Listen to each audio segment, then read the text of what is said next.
ఇలాంటి మెత్తటి స్పాంజ్ లాంటి కేక్ చేయడానికి ఓవెనే కావాలా ఏంటి? ఇంట్లో ఉండే కుక్కర్‌లో కూడా ఇలాంటి స్పాంజ్ లాంటి కేక్ అయితే ప్రిపేర్ చేసుకోవచ్చు. ఎలాగో చూసేయండి. ఈజీ ప్రాసెస్‌లో అయితే చెప్తాను. ఒకసారి చూసేయండి. 2 ఎగ్స్ తీసుకొని వాటినైతే బాగా బీట్ చేసుకోవాలి బీటర్‌తో. ఈ ఎగ్స్ పైన మనం బీట్ చేసినప్పుడు నురగలా ఫామ్ అవుతుంది.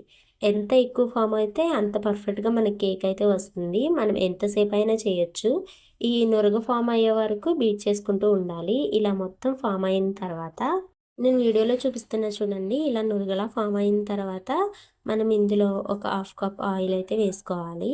తర్వాత పౌడర్డ్ షుగర్ అనమాట. పౌడర్ షుగర్ అయితే వేసుకోవాలి. వేసుకున్న తర్వాత మళ్ళీ ఒకసారి అయితే వీటిని మెత్తగా బీట్ చేసుకోవాలి.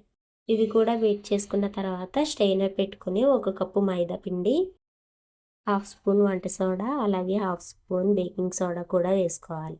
వేసుకొని స్ట్రెయినర్‌తో స్టెయిన్ చేసుకోవాలి. తర్వాత ఇందులోని హాఫ్ స్పూన్ వెనిలా ఎసెన్స్ కూడా వేసుకొని బీటర్‌తో బాగా కలుపుకోవాలి. ఇందులో మనం హాఫ్ కప్ మిల్క్ తీసుకొని మిల్క్ కొంచెం కొంచెంగా పోసుకుంటూ మొత్తం బీట్ చేసుకోవాలి.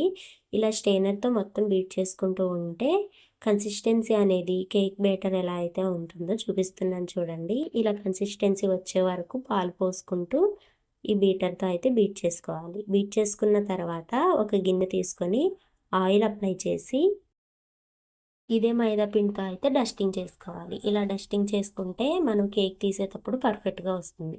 ఇలా డస్టింగ్ చేసుకున్న గిన్నెలోకి మనం ముందుగా ప్రిపేర్ చేసుకున్న బ్యాటర్‌ని మొత్తం వేసి గ్యాస్ మీద కుక్కర్ పెట్టి 10 మినిట్స్ పాటు హీట్ చేసుకోవాలి. ఇలా ప్రీ హీట్ చేసుకున్న తర్వాత స్టాండ్ పెట్టుకొని మనం ప్రిపేర్ చేసుకున్న కేక్ బ్యాటర్‌ని స్టాండ్ పైన పెట్టాలి.